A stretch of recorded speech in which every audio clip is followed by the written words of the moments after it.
Irmã Vera, leva a Deus em oração. Ora a Deus. Vai me orar? É isso? Que compromisso. Vamos lá. Quero falar com Deus, fala com Deus. Obrigado, Senhor, por mais uma noite. Tenhamos abençoado, dar entendimento dessas provas, Senhor, abrir a nossa mente, Senhor, cada dia mais e mais, Deus. Obrigado também, Senhor, por nossas tendências, nossa voz, Senhor. Venha nos abençoar cada dia mais e mais, Senhor. Até agradeço, Senhor, em nome de Jesus. Amém. Amém. Glória a Deus. Poder sentar em nome de Jesus? Vamos então só passar a chamada aqui. Hoje é 23. 23/7. Pastor João, aqui presente.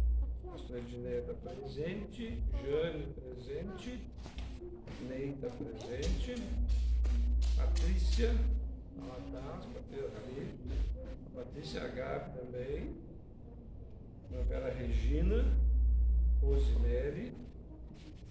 Rafael não vejo. Rafael, então o Rafa. Pastor Clayton também está.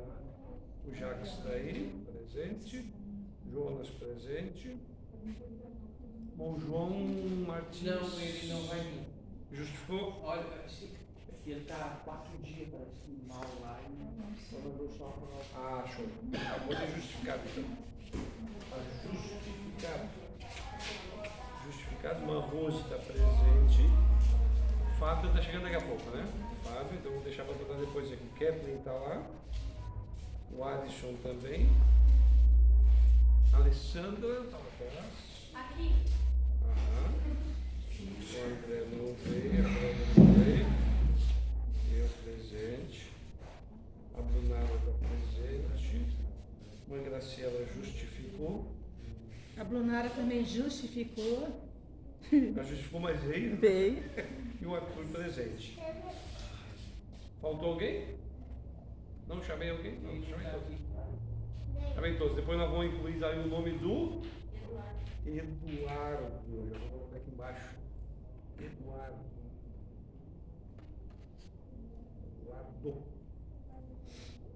Depois eu te dou a fichinha tudo para fazer, tá, Eduardo? Então, esses aqui estão prontos.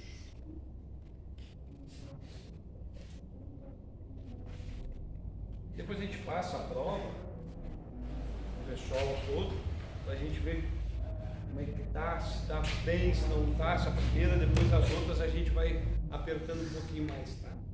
O que aperta? Vamos lá então, a nossa lição de número 3, página do livro de vocês, provavelmente 29, isso?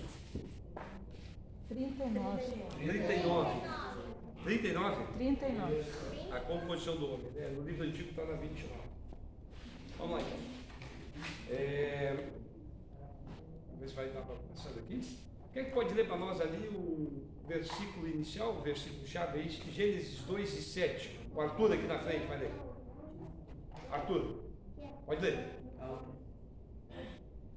E formou Deus o homem de pó da terra, soprou-lhe nas narinas o fôlego da vida e o homem tornou-se alma vivente. Tá aí, esse é o nosso versículo, então vai abrir essa lição sobre a composição do homem, né? A composição não é o versinho que ele compôs e também não é a história dele, né? Mas do que o homem é feito. Então, a composição do homem, as 3 maiores correntes de pensamentos que tratam então sobre a composição do homem, elas tratam o homem dessas 3 formas: a monista, a dicotômica e a tricotômica, né? Então, nós vamos ver cada uma delas, dessas correntes teológicas, como eles veem nós seres humanos, né? Isso na visão teológica. Na visão científica, eles nada mais veem do que um corpo vivente, né? Nós somos um corpo vivente, Cientificamente, nós somos um corpo muito bem elaborado. Cientificamente, a ciência diz que nós somos um corpo que eles tentam reproduzir através da vida de robôs e coisas assim, fazendo o que nós temos parecido com o que nós temos no nosso corpo. Eles tentam reproduzir dentro de um robô, né, de uma máquina.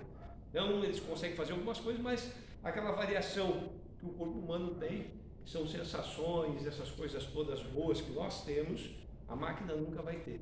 Ela pode falar igual nós, ela pode fazer cálculo igual nós, até muito melhores do que nós, né?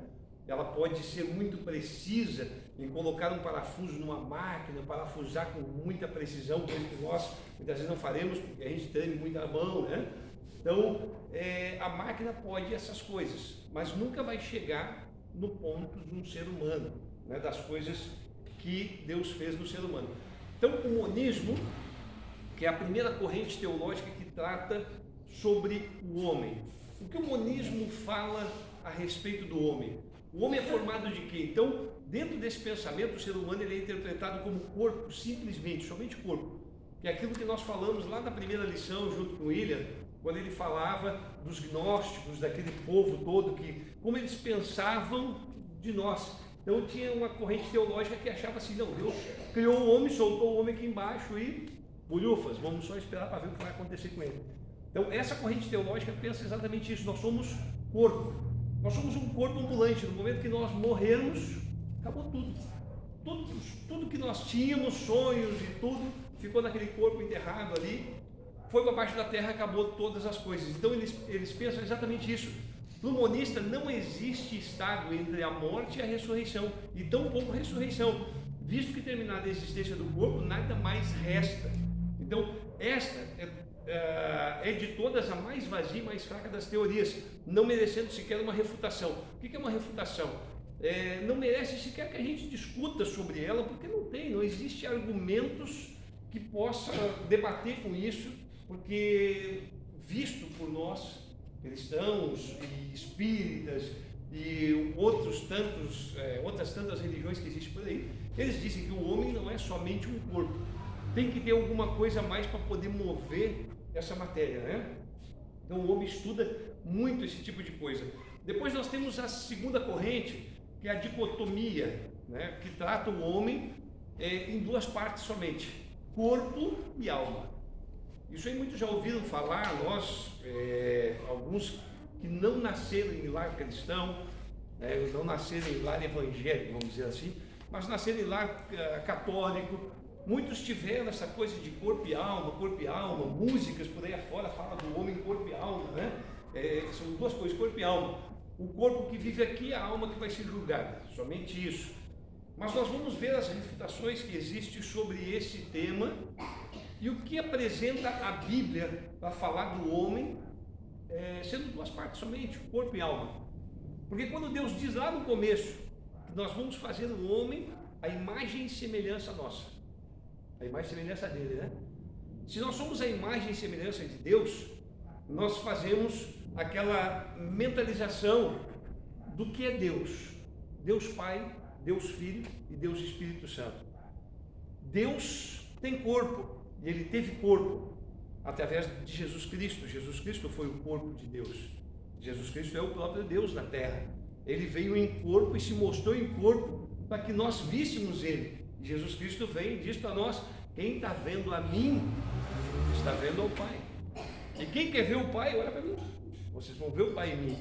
Então, ali nós podemos entender um pouquinho, não entender totalmente, mas fazer dar aquela laçada lá no ar e dizer assim, poxa, pegar no ar o que Jesus Cristo estava falando sobre isso. Ele é o corpo da Santíssima Trindade. Aí nós temos a alma, que é aquilo que nós não vemos. A alma não se vê. O espírito é algo que se sente, é algo que se vive, é algo que tem sentimentos. Os sentimentos diz que está no espírito. Tanto que nós falamos numa das aulas aqui, que quando nós sofremos a dor, nós somos atormentados por alguma dor, eu fiz a pergunta, e alguns responderam, né? Quem sente dor no momento em que nós colocamos a mão numa chapa de um fogão quente? Quem sente a dor? A alma ou o corpo? Ou o espírito ou o corpo que sente a dor? Muitos disseram, é o corpo. E nós falamos que não é o corpo, por quê? Porque o corpo sem o espírito, um corpo morto, pode botar a mão em cima da chapa quente, ele não vai sentir nada. Mas o espírito, esse que a Bíblia diz que será atormentado no lago de fogo e enxofre, esse sente dor. Esse sente dor, tanto sente dor que quando nós colocamos a mão numa chapa quente, através dessa matéria aqui, o espírito sente a dor e recolhe a mão porque sentiu o calor. Então, nós temos isso provado cientificamente, porque quando se pega um morto e se faz isso, o morto não sente nada. Então, aí nós vamos falar sobre essa dicotomia, que a Bíblia, por exemplo, vai falar sobre isso, que segundo esse entendimento não há diferença entre alma e espírito, pois ambos são a mesma coisa. Eles dizem que é a mesma coisa. Alma e espírito é a mesma coisa, não existe diferença. A Igreja Católica, lá no começo, pensava que o homem era trino. Ele tinha essa tricotomia. A Igreja Católica sempre viu, desde o começo, pelas palavras de Jesus Cristo, sempre viu o homem corpo, alma e espírito. Com o passar dos anos, eles começaram a entender que o homem é corpo e alma. A alma subjugada ao próprio espírito. Então eles dizem que o homem é dicotômico. Somente duas partes, corpo e alma. Isso está sendo discutido porque cria, no meio da teologia, entre eles mesmos, entre os católicos, veias que vão partindo para lados diferentes. Padres que simplesmente começam a pensar como pensavam os antigos e outros com o pensamento novo. Então divide, nós temos já essa divisão dentro da Igreja Católica, inclusive com relação ao próprio Espírito Santo, né? Que alguns católicos nunca tiveram culto ao Espírito Santo, e de uma hora para outra eles começaram a gostar da coisa e querer conhecer o Espírito Santo, sentir o batismo com o Espírito Santo, falar em línguas, e a Igreja Católica começou a dividir-se entre a Igreja Católica Apostólica Romana e veio a Igreja Católica, essa avivada que veio agora no segmento, que era do Padre Marcelo, eu não me lembro agora como é que era o nome. Carismática. Então veio a Católica Carismática e assim vai indo. Que o carisma, quando a gente fala carismático, a gente diz assim, pô, é carismático, nós somos carismáticos, né? Carisma. Se vocês pegar a palavra carisma, vocês vão ver carisma, ela vai trabalhar mais para diante de uma palavra chamada charisma, que veio aquele perfume do Avon, que era charisma, né? E esse charisma está ligado exatamente ao espírito. Lá atrás fala do próprio espírito, então uma palavra que deriva do Espírito Santo e vem chegar no carisma. Então o carismático era aquele cara que sente o Espírito Santo de Deus.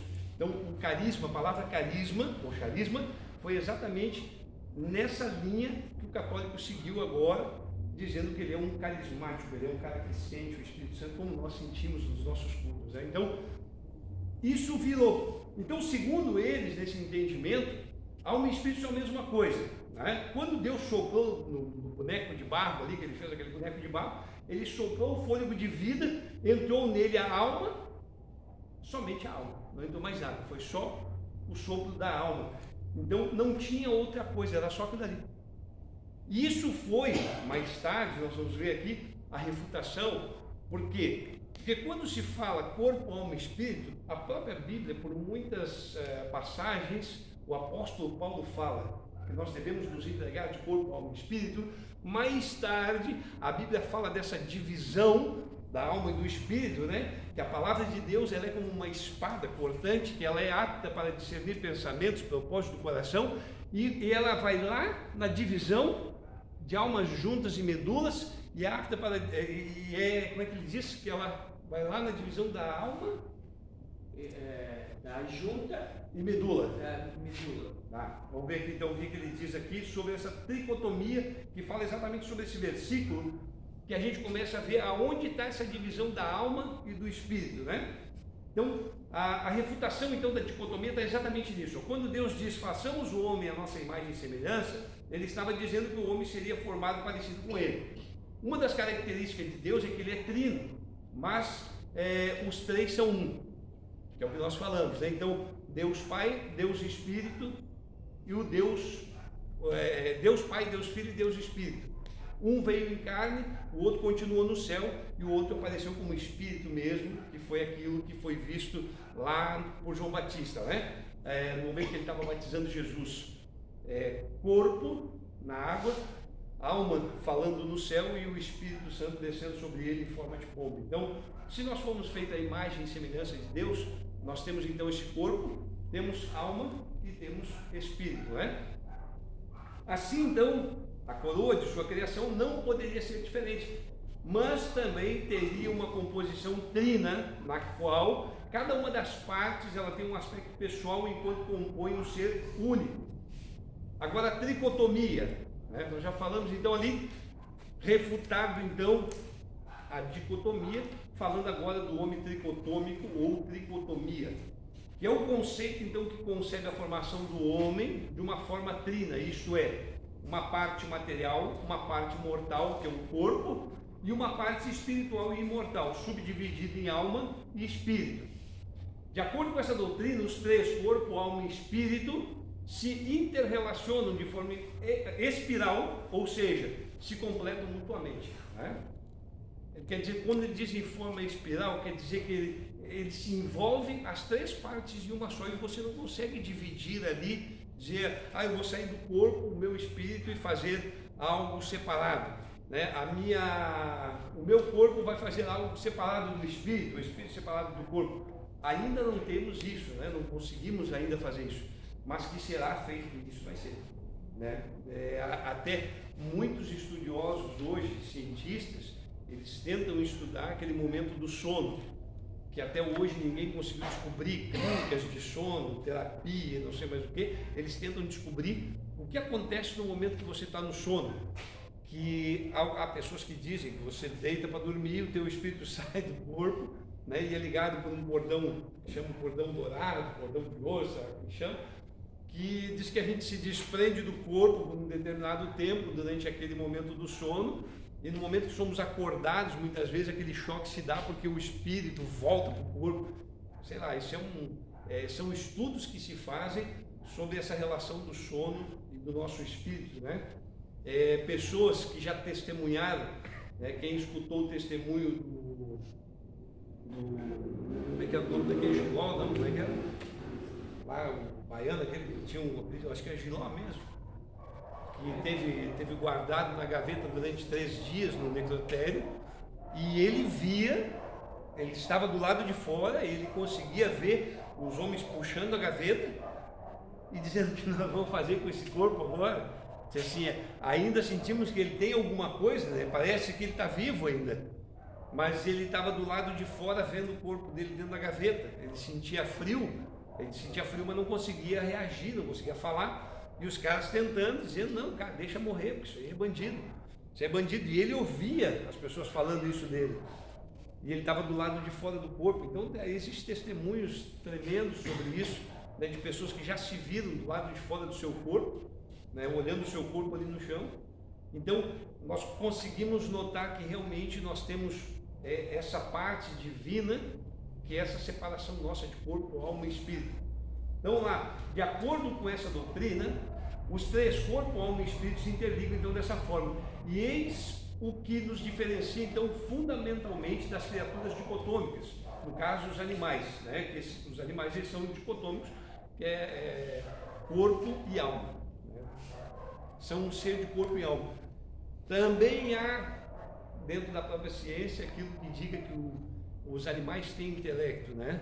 Ou que simplesmente observam a gente e fazem coisas parecidas, mas sei lá, a gente vê animais que muitas vezes eles têm uma inteligência fora de série, mas o pensamento deles, mas estuda-se isso na religião dizendo que eles são somente corpo e alma, é somente o sangue que movimenta ele e o corpo que ele tem, que é o que nós temos também. Então essa tricotomia diz assim: e o mesmo Deus de paz, que nós vimos lá em 1 Tessalonicenses 5:23, e o mesmo Deus de paz vos santifique de tudo, e todo o vosso espírito e alma e corpo sejam plenamente conservados e irrepreensíveis para a vinda do nosso Senhor Jesus Cristo. Então, quando Paulo escreve essa parte dessa carta à igreja de Tessalônica, ele fala exatamente sobre corpo, alma e espírito. Por quê? Porque ele já tinha vivenciado algo semelhante, né? Ele já tinha passado algo sobre isso, quando da conversão dele, ele conseguiu, mesmo cego, enxergar coisas que ele não via mesmo quando tinha as duas vistas, né? Ele teve uma experiência com Deus, uma experiência espiritual. Então ele tinha alguma coisa muito mais forte com o relacionamento com Deus para poder escrever algo disso à igreja de Tessalônica, dizendo: o mesmo Deus de paz nos santifica em tudo, e todo o vosso espírito, olha só o que ele diz aqui, todo o vosso espírito, toda a vossa alma e o corpo sejam plenamente conservados, irrepreensíveis, para a vinda do nosso Senhor Jesus Cristo. Lá também, na carta aos Hebreus, no capítulo 4, diz assim: pois a palavra de Deus, é aqui que nós lemos, ó, ela é viva e eficaz, mais cortante que qualquer espada de dois gumes, penetra até a divisão da alma, do espírito, juntas e medulas. É isso que dizia o versículo. Eu me perdi na composição dele. Mas é exatamente isso que fala a palavra lá em Hebreus. Então, dizendo que a palavra de Deus, ele faz uma comparação, né? E quando ele faz essa comparação, ele compara exatamente com o corpo, alma, espírito, juntas e medulas, que são a parte do corpo. A tricotomia, né? A noção, se a própria Bíblia, que interpreta a si mesmo, ensina que há uma divisão entre alma e espírito, e que a santificação deve abranger o espírito, a alma e o corpo, logo, todos os demais argumentos tornam-se então inânimes. Quer dizer, não tem o que tu usar de argumento agora para dizer nós somos só corpo e alma, nós somos só corpo.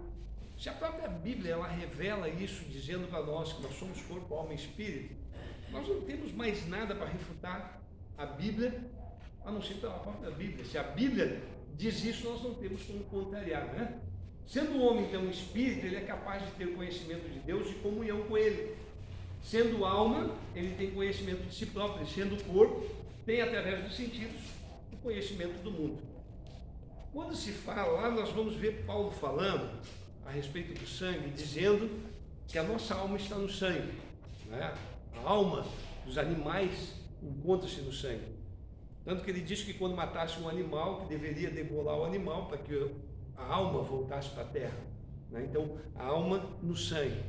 Quando nós vemos o nosso sangue como alma, nós começamos a entender o sangue como alma, o espírito como espírito mesmo e o corpo, aquilo que recebe o sangue. O sangue, se tirar fora do corpo, ele vai separar com certeza o corpo, alma e espírito. Se tu tirar o sangue do corpo, acabou. O espírito se retira do corpo, né? Não tem como o espírito ficar dentro do corpo se não houver sangue, né? Corpo nenhum anda se não tiver sangue. Então, quer dizer, essa ligação do sangue é comparada em alguns estudos com a nossa própria alma. Então, a alma está no sangue. O espírito é aquilo que haverá o julgamento, que receberá o julgamento. Que a Bíblia sempre, quando fala que quem receberá o julgamento, ela nunca fala da alma, ela fala do nosso espírito. O espírito será atormentado, o espírito sofrerá a pressão, o espírito sofrerá o dano. Então, ela sempre fala do espírito, nunca da alma e nem do corpo. O nosso corpo continua sendo aquilo que nós estamos usando aqui na Terra. Então, vamos adiante lá. Vocês têm aí no livro de vocês já as questões, as últimas questões aí. Vamos ver como está no livro de vocês. A primeira pergunta: doutrina que ensina que o homem é apenas corpo e nada mais. É isso mesmo. É isso mesmo. É isso? Isso. Qual é essa doutrina? Monismo? Oi? Monismo? Qual é a doutrina? Monismo. Monismo, isso. Já pode botar aí, quem trouxe lápis, quem trouxe caneta, anota aí, porque isso aí depois vem na prova, né? E você já tem tudo anotadinho. Agora nós vamos aprender como é que a gente vai fazer na prova. A próxima prova vocês já vão entender agora como é que ela é feita. Ela é feita exatamente com as respostas que vocês estão dando aí. Depois vocês vão ver as perguntas vocês vão estar com a resposta aí no livro de vocês, tá? Doutrina que ensina que o homem é formado de corpo material e imaterial. Dicotomia. Oi? Dicotomia. Dicotomia. Então escrevam aí. Dicotomia. Hã? Dicotomia. Isso, corpo e alma. Eu pensei que ela estava perguntando. Ela está afirmando. É a afirmação, tá certo? Qual a doutrina que ensina que o homem é formado de corpo, alma e espírito? Tricotomia. Olha aí, a última, Parece né? matemática isso aí. Trigonometria. Doutrina que, segundo o texto, é a expressão da verdade. Qual delas é a expressão da verdade? Triconomia. Trico. Nenhuma. Tá certo? Nenhuma delas é a expressão da verdade. Nenhuma delas pode se dizer que é verdade, porque nós não conhecemos. Nós ainda não conhecemos. Então, como diz ali, ela não é, nenhuma Nós delas não pode se sabemos. dizer que ela seja expressão da verdade. Hã? Então, a Não, mas doutrina aí ela que... afirma que aí fica sem nenhuma Não, relação. porque assim, ó, a afirmação que nós usamos, que nós somos tricotômicos, tá? Nós usamos isso. Mas isso não é uma afirmação da verdade. Porque nós não temos... Porque nós seguimos. Nós seguimos isso. Né? É como eu estava dizendo, a Igreja Católica, o segmento da Igreja Católica já começou a pensar que é o seguinte, nós somos só corpo e alma. Então, errado. Nós vamos saber naquele grande dia, no dia que se disciplinar, tudo nós vamos saber. Né? Diga. Mas na última que essa que a Olha respondeu ali. A última? A doutrina que dizem que segundo o texto é a expressão da verdade. Isso não é relacionado à dicotomia que é corpo, alma e espírito? Sim, mas nenhuma delas, diz o texto ali, tá? Ó, doutrina que segundo o texto, é a expressão da verdade. Qual delas, segundo esse texto? O texto do livro. Texto do livro. Sim, texto do livro. Não pega razão. É? Eu achei que era da Bíblia. Nenhuma delas está correta em afirmar ser a verdade. Senão, isso é regra de fé. É que nem teoria. Não deixa de ser uma teoria. Né? E o que nós usamos é exatamente isso. É como pessoas que, por exemplo, como a própria Bíblia, ela fala assim, a pessoa que guarda o sábado e o santifica, está errado em guardar o sábado? Não. Uma pessoa que diz assim, eu não como carne de porco porque está na Bíblia que não devemos comer carne de porco. Está errado. Quando a Bíblia fala sobre a tolerância dos fracos na fé, o apóstolo Paulo diz, se alguém faz isso por amor a Deus, está correto. Se ele diz que não come carne de porco por amor a Deus, correto. Agora, se nós dissermos, eu como carne de porco porque eu oro e peço para Deus santificar aquela carne, e se Deus santificou, quem é o homem para dizer que não está santificado? Se eu orei e pedi a Deus que abençoe, estou errado? Não, porque eu pedi para Deus abençoar. Agora, quando nós dissemos assim, eu guardo um sábado para santificar a Deus naquele dia. Eu acho que acabou a minha bateria, não. Não pode. Não vai ligar? Minha bateria está assim. Então, se o homem guarda o dia de sábado para santificar Deus, não está errado. Ele não está errado, está certo.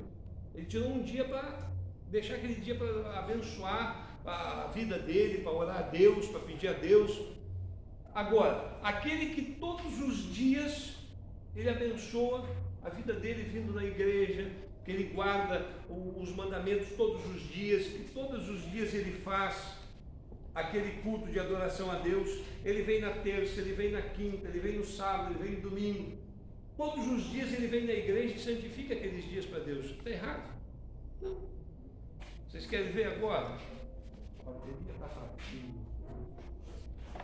Deixa eu acho uma tomadinha aqui.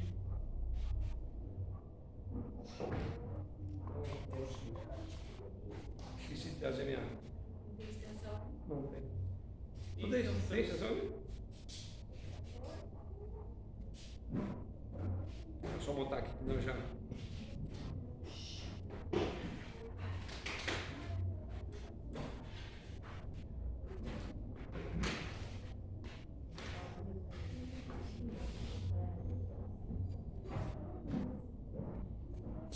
Aí a tradução.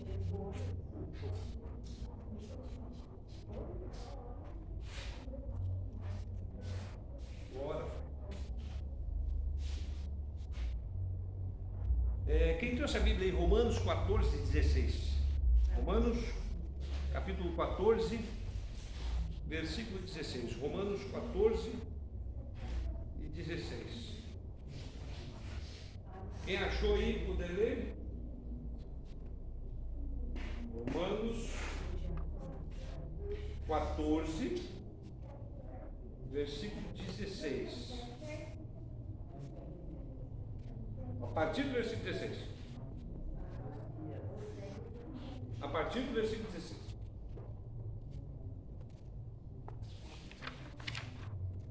Não seja, pois, blasfemado o vosso bem, porque o reino de Deus não é comida nem bebida, mas a justiça e paz, e alegria no Espírito Santo. Por quem isso serve a Cristo, agradável é a Deus, e aceita aos homens. Então, Pode ir. sigamos, pois, as coisas que servem para a paz e para a edificação uns para os outros. Não destruas por causa da comida e obra de Deus. A obra de Deus. É verdade que tudo é limpo, mas mal vai para o homem que come com as canas. O bom é não comer carne, nem beber vinho, nem fazer outras coisas em que teu irmão tropece, ou se escandalize, ou se enfraqueça. Tens tu fé? Tenha-na em ti mesmo diante de Deus. Bem-aventurado é aquele que não se condena a si mesmo naquilo que aprova. Mas aquele que tem dúvidas, se come, está condenado, porque não come por fé. E tudo que não é de fé é pecado. Então, vê que tudo que aquilo que a gente faz, se for por fé, se a gente estiver fazendo para agradar a Deus, é por fé, ele é certo. Agora, se nós não estamos fazendo para agradar a Deus, aí com certeza nem devemos fazer. Então, a Bíblia diz assim, ó, se um come e acha que isso está sendo abençoado porque eu pedi para Deus santificar, amém? Essa chama-se a tolerância com os fracos na fé. Então nós temos que ter essa tolerância e saber que tem coisas que para nós servem, mas para o outro não. Nós não sabemos. É como a gente fala, por exemplo, o corpo, alma e espírito. É uma doutrina que serve para mim, que está escrito na Bíblia. Eu achei na Bíblia e eu estou me guiando pela Bíblia. A Bíblia é a minha bússola. Eu sigo por aqui. Há pessoas que vão dizer assim, não, mas eu vou refutar o que está dizendo, porque eu acho que o homem é corpo e alma somente. A alma e o espírito é uma coisa só. Nós vamos saber naquele grande dia. Mas a princípio que a Bíblia me diz é isso aqui. Mas eu não posso dizer, isso é regra de fé. Né? Quais os versículos que, segundo o autor, fundamentam então o ensino tricotômico? Quais são os versículos que nós lemos ali que fala sobre a tricotomia? Na ordem. Não. E? Faltando. 1 Tessalonicenses 5:23. Exato. Então, está correto ali que vocês responderam, está ali as respostas, né? Para vocês marcarem no livrinho, para que a gente possa, então, depois na prova, já ter o que falar. Corpo. Vamos falar do corpo nosso? O corpo aqui é quase uma aula, né, de outra coisa, mas não de Bíblia, mas é bom que a gente veja, né? Romanos 8:10 diz: o corpo, na verdade, está morto por causa do pecado. O corpo. O homem é formado então de corpo, alma e espírito. Dentre os três, o corpo é aquele que a Bíblia menos fala, mas nem por isso ele é menos importante. É por intermédio do corpo que o ser interior tem contato com o mundo exterior. Quer dizer, o nosso espírito, ele vai ter contato com esse mundo somente através do corpo. Se tirar o corpo, o espírito não consegue mais ter contato. Tanto isso que Jesus afirma dizendo que os mortos não têm mais parte nenhuma com esse mundo. Quer dizer, são espíritos, não têm mais parte com esse mundo. Morreram, acabou. A parte que eles têm com esse mundo é enquanto eles têm corpo. Isso nós vamos estudar lá no livro, estava dizendo para os irmãos, no livro falando sobre os anjos, nós vamos começar a entender o que é esse corpo que nós temos, como nós vivemos com esse corpo que nós sentimos, essas emoções, essas coisas todas, que os demônios não sentem. E os anjos que decaíram, os anjos que estão no céu, eles não sentem essa sensação que nós sentimos, porque eles não têm um corpo que sinta isso. O corpo deles não sente as mesmas emoções que nós, né? Então, o homem ele é formado desse corpo. Vamos lá, o corpo. O contato com o mundo exterior ele se estabelece então por intermédio de 5 sentidos. Isso aí, desde a escola nós sabemos, né? Que é a visão, a audição, o olfato, o paladar e o tato. São eles as portas de acesso então ao mundo exterior. Tudo que nós sentimos, que o nosso espírito sente, está exatamente nesses 5 sentidos que nós temos, que é a visão. Tudo que nós vemos, entra o nosso espírito, determina e vê as coisas através do corpo. Nós temos a audição, o que ele ouviu é através do corpo. Nosso olfato, paladar e o tato, que nós temos então no nosso corpo, que nos liga o nosso espírito ao mundo material. No mundo material, o espírito jamais conseguiria sentir o gosto de uma fruta, porque ele precisa do corpo para sentir.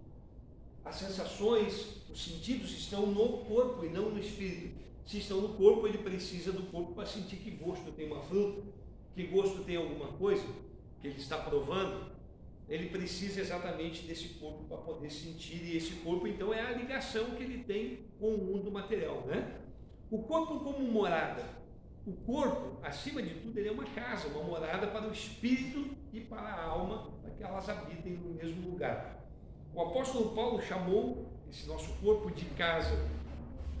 Quando lá, escrevendo à igreja de Corinto, lá no capítulo 5, na segunda carta que ele escreve, no capítulo 5, versículo 1, ele diz: porque sabemos que se a nossa casa, o corpo, a nossa casa terrestre, desse tabernáculo onde vivemos, se desfizer, nós temos de Deus um edifício, casa não feita por mãos eternas, mas no céu, né? Quando o apóstolo Paulo fala disso, dessa casa, dizendo que se essa casa tombar, nós teremos um edifício.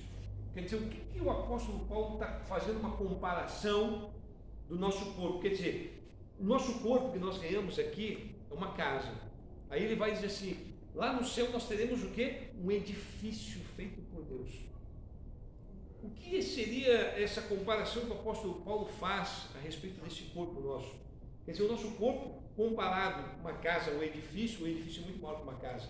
O corpo que nós receberemos de Deus é muito melhor do que esse que nós temos hoje. Porque esse corpo que nós temos é um corpo que sofre as dores, que sofre doenças, que sofre com tantos problemas.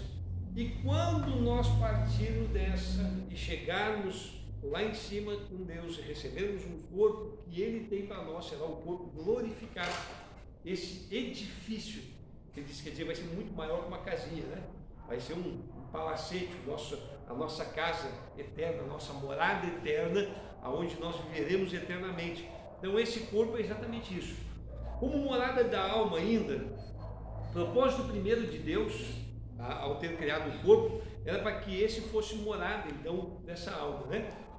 Como corpo espiritual, a alma não possui defeito ou deficiência, ou seja, mesmo que o corpo possua defeito, a alma, contudo, o nosso espírito, ele não tem isso, ele é perfeito. O nosso espírito é perfeito. Quando nós vemos essas deficiências todas no nosso corpo, e o Senhor Jesus disse que nós não teremos, como é que a gente consegue compreender isso e dizer assim, esse corpo que nós receberemos, o corpo glorificado, que é o corpo onde o Espírito vai estar, como é que a gente sabe que ele não vai ter defeito? As pessoas dizem, poxa, mas nós vamos voltar, é uma dúvida que muitas pessoas têm, quando nós ressuscitarmos, nós vamos ressuscitar conforme nós morremos? Será que nós vamos ressuscitar com essa mesma lata que nós temos? Com essa mesma carinha que nós temos? Daí muitos até falam e comentam que não gostaria de, quando morrer, ser cremado.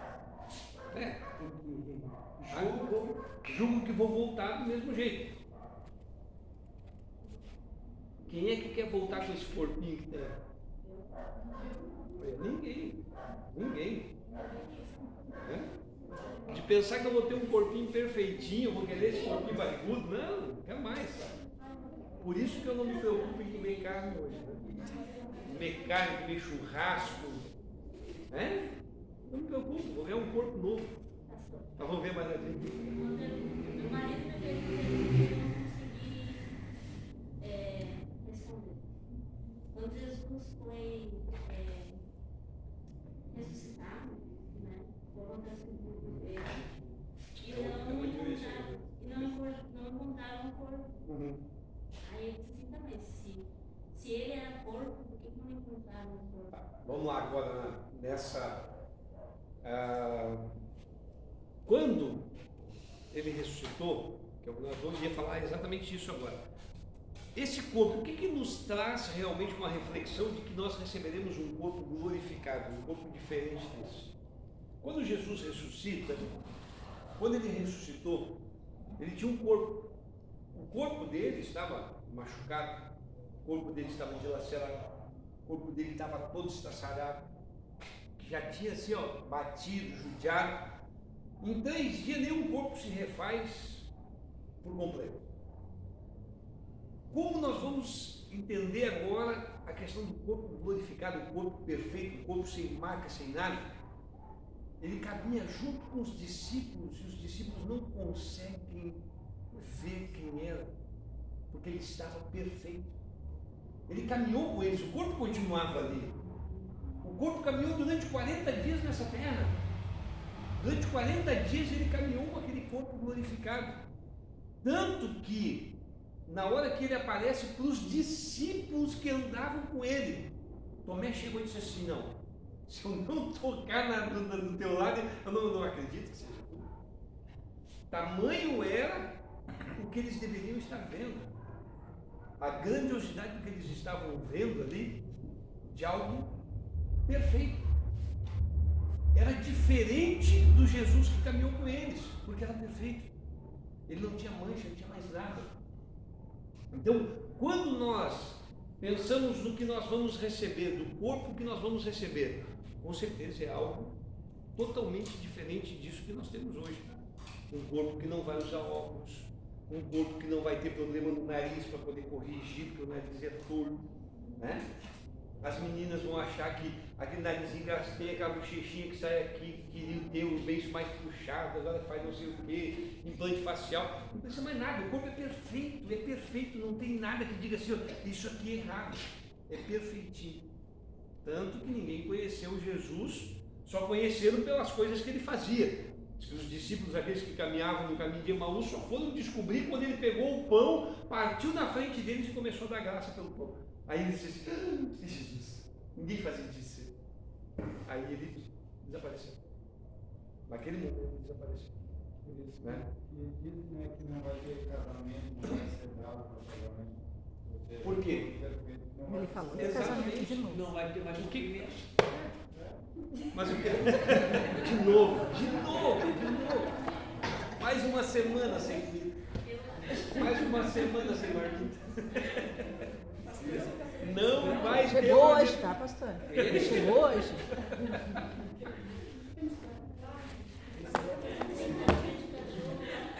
Vou desistir das aulas, pastor, desse jeito. Ele disse que se ele fosse perfeito, não ia querer, viu? Se ele fosse perfeito, não ia querer. Ele disse assim: não, se perfeito não vai ter casamento. Perfeito, ninguém quer perfeito. Então, isso é que nos mostra que esse corpo foi feito exatamente para isso, para glorificar a Deus. Nós casamos, nós nos damos em casamento, a gente brinca, mas o que é o casamento para nós hoje? Nós que somos casados, aliás, o que era o casamento que nós pensávamos no dia que casamos? Vamos dizer assim, fica melhor, né? Que era a felicidade da nossa vida. Nós não pensávamos isso no dia do casamento? Os jovens não pensam isso, querem casar para ser feliz? Não é isso que pensam? Então, a felicidade ela vai ser completa, né? Eles não sabem, a gente deixa eles pensar. Mas é exatamente isso que a gente diz assim, quando lá no céu, tu ter um corpo perfeito, não vai ser aquilo que o pastor Paulo de Duarte brinca muito, né? Quando Adão estava lá no paraíso, vendo os bichinhos e coisa e tal, Adão se entristeceu porque estava sozinho. Não, Adão não conhecia tristeza, aquilo não era o paraíso, gente. Como é que ele vai conhecer tristeza? Ele não era triste, né?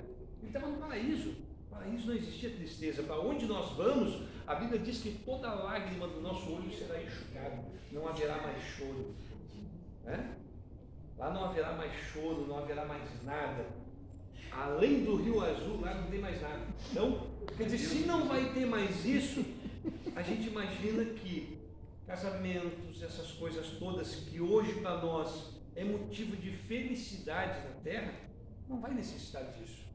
Então nós não teremos mais essas coisas, não existirá mais esse tipo de coisa.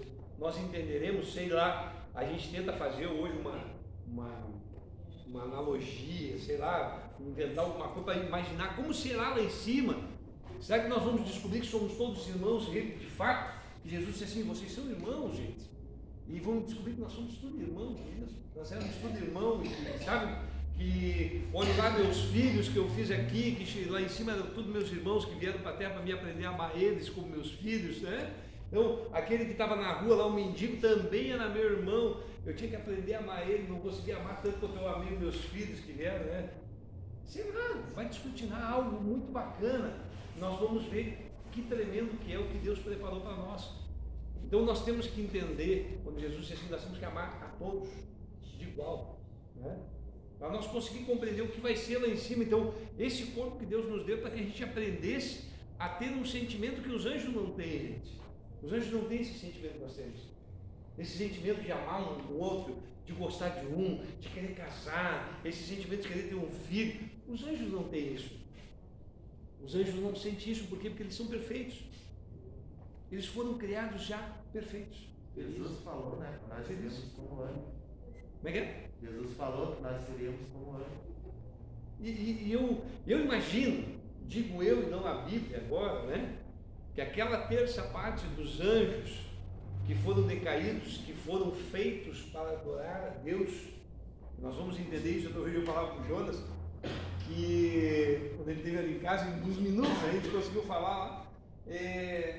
Nós pensamos e lemos Bíblia com um mundo em torno de 7.000 anos, desde que Adão botou os pezinhos dentro do paraíso. 7.000 anos, o judeu conta o tempo dele mais o tempo que nós temos hoje. Estamos entrando no 7º milênio, 7.000 anos.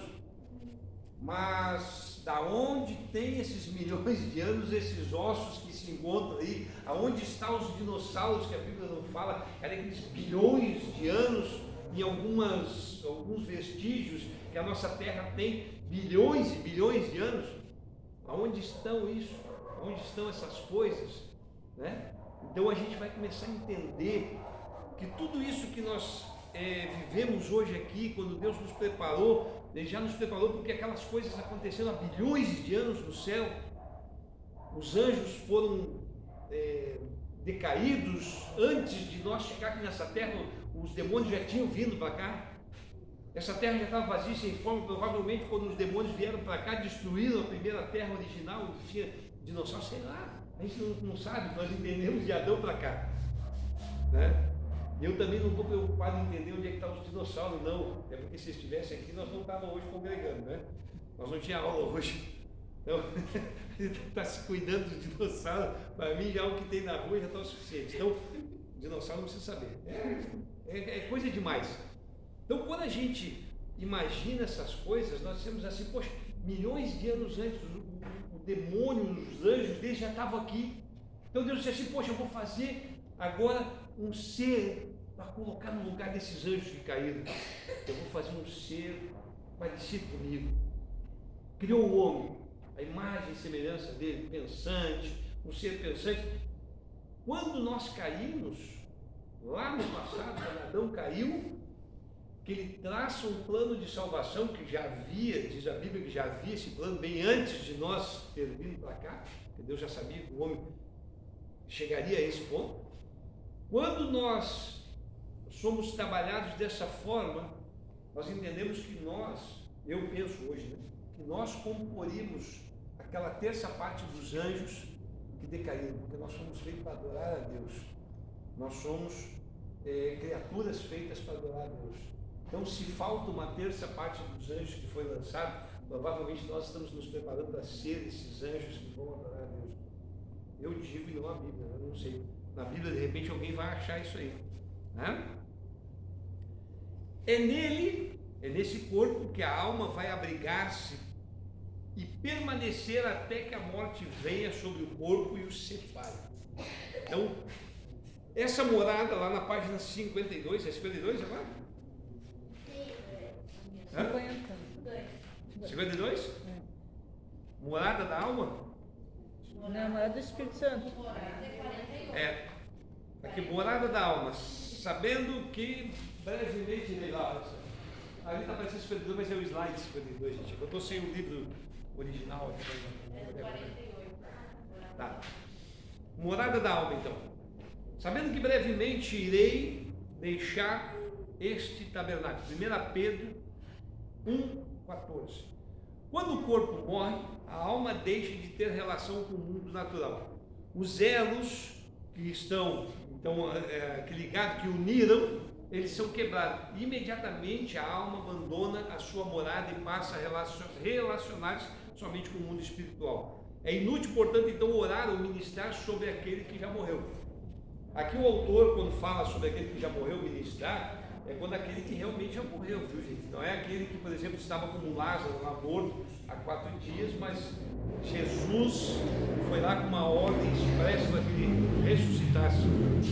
Já vimos pessoas que estavam mortas, de homens que oraram sobre esse morto e o morto ressuscitou. Né? Já houve casos? Houve. Lázaro não foi o único. Né? Só Lázaro, o que a gente entende, que Lázaro estava bem mais tempo, né? Lázaro já estava lá há 4 dias e aí acontece o milagre. Nós não vimos ainda um milagre depois de 4 dias ainda acontecendo. Já vimos pessoas que estavam durante o seu velório, pessoas que estavam um pouquinho mais do que o velório e foram orar, pessoas ressuscitaram, mas aí é uma em 1 milhão que acontece quando tem pessoas realmente ligadas com Deus e Deus determina que a pessoa possa voltar, então aí é outros 500. Mas ele disse que no momento que separou a alma do corpo e Deus disse aqui é o fim, acabou. Esse corpo como morada do Espírito Santo, além de morada da nossa alma, o corpo também é morada do Espírito Santo de Deus, que torna para ser templo, que ele toma para ser templo dele.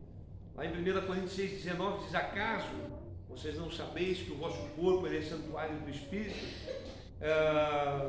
que está em vós, o Espírito que está em vós, no caso, o Espírito de Deus, né, que tem parte de Deus e que não sois de vós mesmos? É a pergunta que Paulo faz aos Coríntios, né?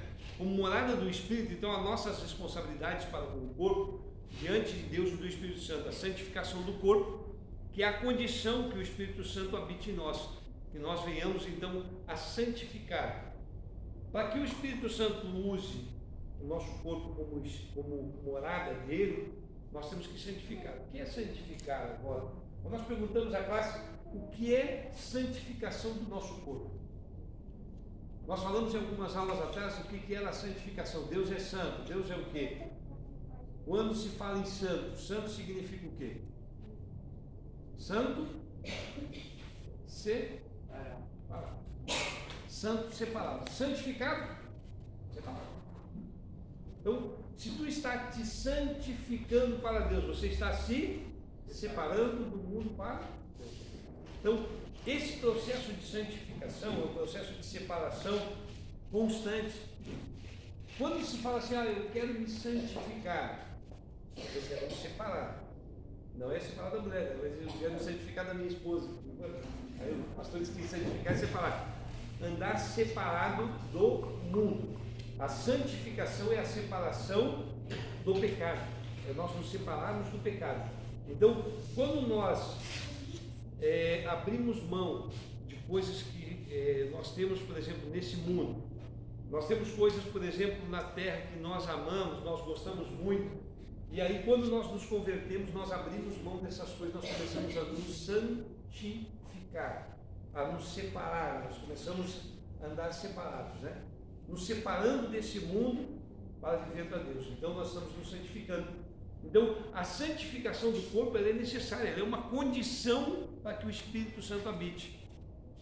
É como nós, por exemplo, hoje querer que uma pessoa habite na nossa casa, nós vamos preparar essa casa para que essa pessoa venha habitar. Nós simplesmente não vamos deixar que uma pessoa venha, entre na nossa casa sem que a gente prepare essa casa para que essa pessoa esteja conosco. O Espírito Santo é a mesma coisa. Para que ele habite em nós, a condição dele é essa. Nós não podemos ter relação com o pecado. Se nós tivermos relação com o pecado, o Espírito Santo não habita em nós. Né? Se nós tivermos qualquer relacionamento com o pecado, nós continuamos roubando, nós continuamos matando, nós continuamos nos prostituindo, nós continuamos adulterando, o Espírito Santo não vai habitar nesse tipo de corpo, porque nós não estamos separados, nós não estamos santificados. Então, não tem relacionamento com o Espírito Santo. E o Espírito Santo é o que nos faz esse contato com Deus. Jesus Cristo nos deixou Ele para termos esse contato com Deus. Então, o diabo ele sempre lutou contra isso, contra essa santidade do crente, essa santificação do crente. O diabo luta diariamente para que nós não tenhamos esta separação do mundo. Ele sempre faz coisas para que nós continuemos dependentes do mundo, né? Dependentes de certas coisas.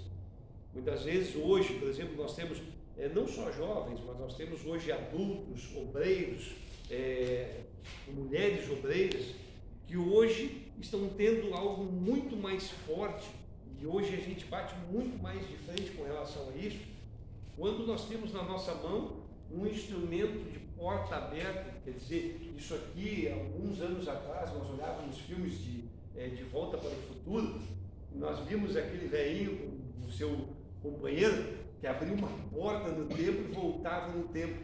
Isso aqui é um portal para o pecado. No mundo do pecado, hoje, para quem não sabe usar isso aqui, um computador, nós temos acesso hoje direto, rápido, a uma pregação de Marcos Feliciano e ao mesmo tempo da página da Playboy, uma do lado da outra. É somente um clique que nos distancia de uma coisa para outra. É somente um clique que nos distancia hoje de uma página pornográfica, de uma página da igreja. Então, nós estamos hoje com isso liberado. Antigamente tinha senhas, nós conseguimos botar senha na internet, havia bloqueio para os filhos, havia tanta coisa que se falava. Hoje não. Hoje isso está dentro da nossa casa liberado, o Wi-Fi está liberado. Se nós olhar hoje, nós ainda falávamos com o cara da elétrica ali, né, pastor? O que tem de fio ali grudado daquele poste tem 4 de luz e 500 de internet. São só 4 ali. Ali passa 2 fases, um neutro e mais um. Não, são 3 fases e um neutro que passa ali. E o resto tudo é internet. Tudo. Imagina, nós estamos tomados. Essa coisa está tomada. Então, assim, quando o diabo coloca essa facilidade para nós temos que começar a pensar: alguma coisa está errada. E eu vou dizer para vocês, nós só caímos, sabe por quê? Porque da mesma forma que o rato cai numa ratoeira quando ele vê o queijo, é porque ele não entende o porquê que o queijo é de graça. Ele não entende o porquê da facilidade daquele queijo, ele não entende, por isso que ele cai. Ele não consegue entender, ele não dá aquele estalo de dizer assim: pô, Patrícia, ele está botando um queijo aqui, alguma coisa ele está querendo, né? Ele não vai botar um queijo de graça. Quem é que botar um queijo a 30 pila o quilo? O cara cortou um pedacinho de queijo, botou aqui para mim, alguma coisa tem. Ele não entende por que é de graça, vai lá e pega, a ratoeira pega ele. E muitas vezes nós não pensamos por que está tão fácil o acesso. Por que está tão facilzinho? Nós não entendemos. Quando nós não entendemos, a ratoeira nos pega. Nós entramos e a ratoeira nos pega. E ele faz o quê?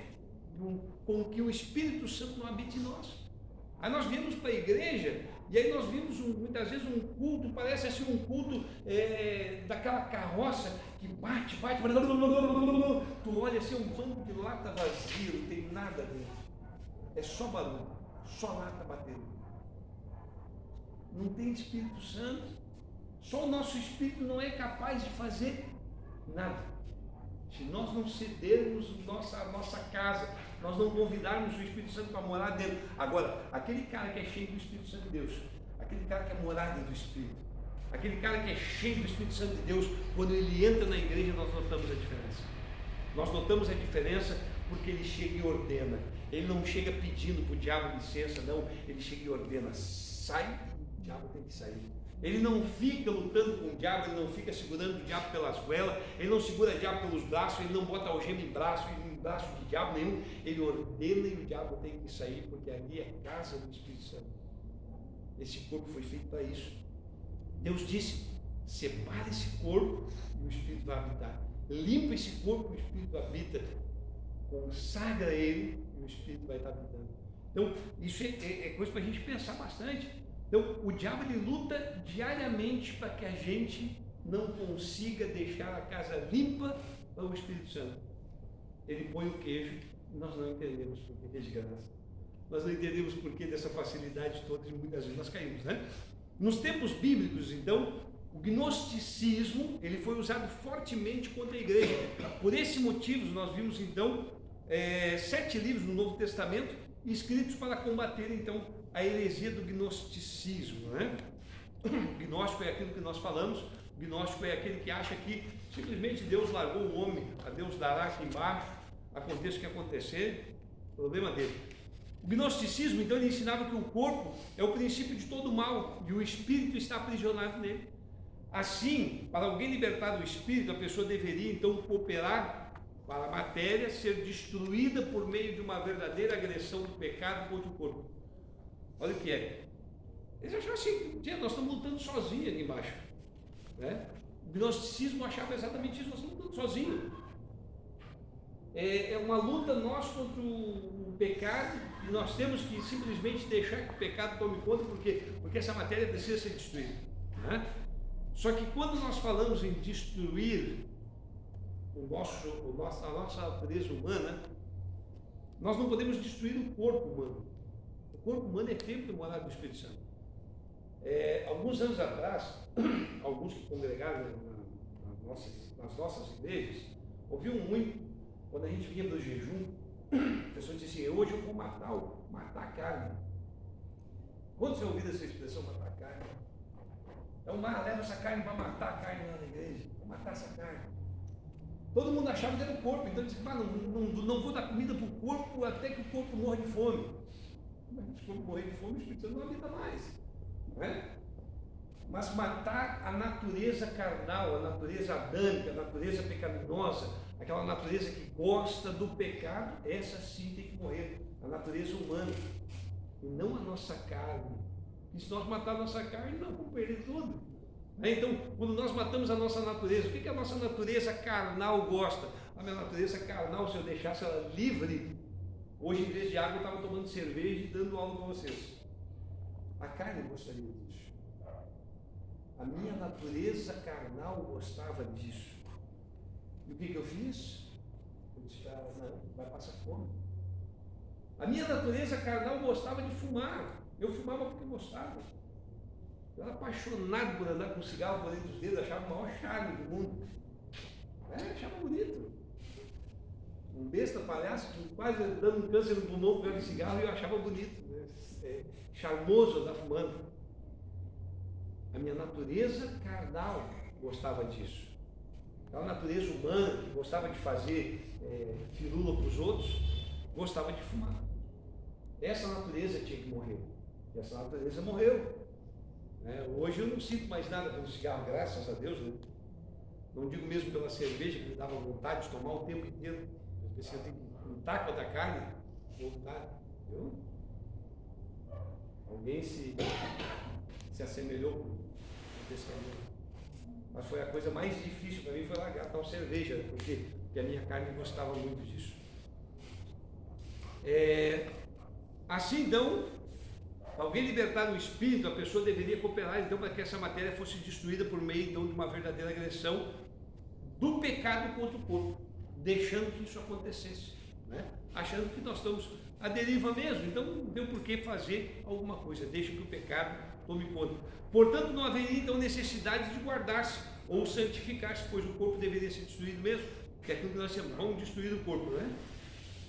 Morada do Espírito, o pecado, em especial relacionado ao sexo ilícito, ele invadiu a igreja até a metade do século III e corrompeu-a. Pecado em especial relacionado ao que? Ao sexo ilícito. O que era o sexo ilícito? Lá no terceiro século, né? no ano 3, o que seria lá, quando nós falamos o sexo ilícito, que eram aquelas coisas que havia naquela época, né, de traição, de adultério, de homossexualismo, aquelas coisas que havia em Roma. Então tudo isso foi entrando para dentro da própria igreja, trazendo esse tipo de prostituição para dentro da igreja. Hoje, as pessoas dizem, mas hoje não tem mais. Tem, gente, continua. Há pessoas que continuam, gente, há pastores envolvidos com tantas coisas. Hoje nós pegamos tantas notícias de pastores, de pessoas que são envolvidas com esse tipo de coisa, até com pedofilia. E a gente se surpreende, são pastores que muitas vezes estão nos nossos altares pregando, não aqui, dizendo nos nossos altares das nossas igrejas evangélicas, né? Então, isso acontece. E se nós não barrarmos, através de nós, dos nossos filhos, falarmos a verdade para eles, as pessoas dizem, não acontece. Gente, quem conheceu aquele grupo de teatro, eu acho que teve aqui também, né? Como é que é o Giovanni Si. Quem conheceu o Giovanni Si? O líder do Giovanni Si, ele testemunhou quantas vezes ele subiu no altar, fazendo peça, e depois saindo com os jovens do próprio grupo. Ele mesmo tinha relacionamento com os próprios jovens do grupo, era homossexual. Nós sabemos disso, ele fez uma peça exatamente sobre isso e mostrou o que ele estava passando, a dificuldade que ele passava. E ele tinha relacionamento até com pastores. Isso está dentro da igreja. Tem que ser pensado nisso para que a gente diga assim, poxa, nós temos que pegar o nosso corpo e tratar ele como uma casa do Espírito Santo. Se você convidou alguém para morar na sua casa, com certeza você não vai deixar a casa desarrumada. Se alguém está morando na sua casa junto com você, você não vai começar a deixar as coisas tudo jogadas pelo chão, né? Porque cantar, a casa é sua, coisa e tal, é fácil. Agora, na real, abrir essa casa para Jesus e dizer assim, entra que a casa é tua, aqui não tem um cantinho, como lá no palácio de Salomão, né, onde havia os cantinhos, que tinha lá, as esposas dele adoravam os deuses diferentes, tinha os cantos onde Deus não podia entrar. A nossa casa, para Deus, será que tem? A gente diz assim, Deus, pode entrar na minha casa, a minha casa é sua, mas aquele cantinho lá o Senhor não mexe, isso aqui é meu. Esse corpo, como templo do Espírito Santo, ele não pode ter nada disso. Ele tem que ser limpo, varrido, limpinho, para que o Espírito Santo entre e habite nele, né? Então, a própria palavra de Deus ela é citada para defender e apoiar práticas que no passado eram condenadas, né? Se nós pegar, por exemplo, isso que hoje está acontecendo, essas condutas, que aqui na última linha diz assim, essas condutas, entretanto, perdem a conotação com o pecado e aparentemente deixam de fazer mal em uma verdadeira inversão de papéis e valores. Diga, pastor Edneia. Você falando do pecado, ontem eu ouvi uma pastora pregar, eu sigo ela no Instagram, daí eu ouvi uma pastora pregar que ela tinha um pastor na igreja dela que era viciado em pornografia. E quando ele olhava, ela ministrava sobre ele, pedia para Deus restaurar ele, papá. E um bom tempo ele sem pornografia, quando ele caía na pornografia. Um dia que ela se cansou e ela disse, Senhor, desce o céu sobre ele, limpa e leva, Senhor. Mata ele, ele não vai porque ela disse que estava cansada dela fazer aquela remissão de limpar o corpo e ele cair na mesma desgraça. E daí diz que desde que ela ministrou essa oração sobre ele, nunca mais ele caiu na pornografia. Eu ministrei num curso de obreiros e até depois ele comentou, eu vou dar nome aos bois, como a gente diz assim, porque ele abriu isso. Se não tivesse falado isso para a igreja inteira, eu não comentaria o nome dele, né? O irmão do pastor, quando nós ministramos ali na Visão de Reino, a gente falou sobre essas coisas e eu ministrei somente para homens. Então, naquele dia a gente ministrou somente para homens e não teve por que a gente não abrir o verbo e falar a real. E nós descortinamos o mistério ali, foi grande o mistério, e a gente começou a falar, e por muitas vezes, obreiros às vezes não têm essa visão e acham que isso é uma coisa normal. Sendo que sexo é uma coisa normal, então do jeito que é feito, as pessoas não se preocupam. E aí, quando nós começamos a ministrar, ele depois começou a falar para nós, que ele disse assim, ele leu, depois que a gente ministrou, ele leu uma passagem na Bíblia que dizia assim: se o teu olho te escandaliza, arranca ele e lança no fogo, porque é melhor que tu chegue no céu faltando um olho do que tu ir com os dois formadinhos para o inferno. O meu padrasto dizia assim, que adianta eu ir para o inferno com tripa e tudo, né? Ele dizia, ele brincava muito com tripa e tudo. Se alguma coisa em nós está nos escandalizando, é melhor que nós arrancássemos e jogássemos lá no fogo, para que nós chegássemos no céu faltando uma parte dessa que nos escandalizava, mas chegamos no céu, do que com tudo prontinho para o inferno. O que ele fez? Ele disse assim: eu não posso ter celular, se eu tiver celular eu vou entrar. Até que eu me consiga me controlar, meu telefone fica na mão da esposa. Ele fez isso. E ele testemunhou depois como o casamento dele mudou. Deus deu um filho para eles agora, como, né? O irmão do pastor, me fugiu o nome dele. O irmão do pastor Lucas, Mateus, a Deus acabou, eles queriam tanto um filho e já estavam casados há muito tempo e não tinham. Quando ele fez isso, em seguida a esposa engravidou, ele disse que a vida dele mudou por completo. Ele disse assim: hoje eu tenho uma família diferente, hoje eu vivo uma vida de casado.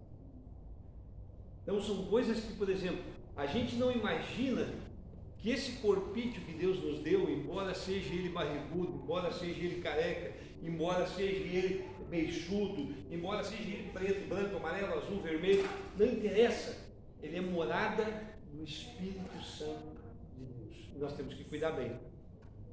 Vamos pensar que para a gente chegar lá. Então, essas condutas, que aqui a gente diz aqui, a própria palavra de Deus ela é citada para defender e apoiar práticas desse tipo, que no passado eram condenadas. Eu vou falar dessa. Jane, pode falar, gente.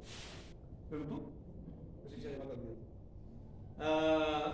Uma das passagens que a gente diz assim: por que hoje, por exemplo, existem igrejas por aí afora de homossexuais que se juntam lá e vão adorar a Deus, aí são casados e coisa e tal, e aí eles montam uma igreja e estão adorando a Deus.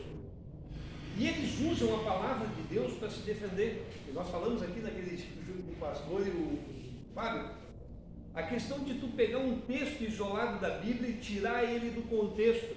Tu pega um texto, tira do contexto, tu faz dele o quê? Um pretexto. Um pretexto é exatamente isso, um pré-texto. Ele não é um texto completo, é só um pré, uma partezinha. Então isso chama-se pretexto. O pretexto, ele é tirado do meio de uma coisa grande, que está antes, no meio e depois. E se tu tirar dali, tu vai ver que ele não faz muito sentido. E existe uma passagem na Bíblia, onde lá no livro de Reis, falando sobre Davi, e a Bíblia afirma que Davi amava Jonatas mais do que o amor de qualquer mulher. Já pensou? Ele amava Jonatas mais do que o amor de qualquer mulher. Que coisa tremenda isso, né? Aí o cara que queria fazer ou prevaricar dentro da igreja, ele tirou aquilo e disse assim: olha só, Jonas e Davi eram homossexuais. Prova que não agora, gente. Está ali, está escrito na Bíblia. Eles se amavam mais do que uma mulher ama um homem. Ele amava aquele homem. Já pensou? Agora, leia o contexto todo, leia o que ele quis dizer antes e depois. Que amor era esse que ele sentia por Jonatas? Jonathan. É Jonathan, não tem o S. Jonatas. É Jonathan. TH. pai de Mefibosete. Para quem não conhecia, o Mefibosete, aquele homenzinho que no dia da peleja lá, a mulher deixou ele cair e ele ficou troncho das pernas. Então, esse era o filho de Jonathan. E isso é uma palavra que está no meio da Bíblia, que foi tirada de um contexto e foi usada dentro de uma igreja evangélica para prevaricar. Usar como eles quisessem. E estão usando. E fora esse, outros, quando o filho da viúva morre, e ela manda chamar Eliseu e pergunta para Eliseu: algum dia, legal aqui, né? Algum dia eu te pedi um filho para que tu me desse um filho e ele chegasse nessa idade e morresse? Leia essa passagem na Bíblia que diz o que o homem de Deus fez. O homem de Deus simplesmente tirou a roupa e deitou-se sobre o corpo do menino, nu, sem nada, no pelo. E o menino reviveu. Que tremendo, gente. Aí tu vai e faz um curso de socorrista e tu vai entender por que ele fez isso. Porque o corpo já estava frio e ele deitou o calor, esquentou ele, e quando ele sopra na boca na boca do menino, ele faz o sopro, o corpo estava aquecido novamente. Mas tira ele do contexto e olha ele separado, o que vocês acham?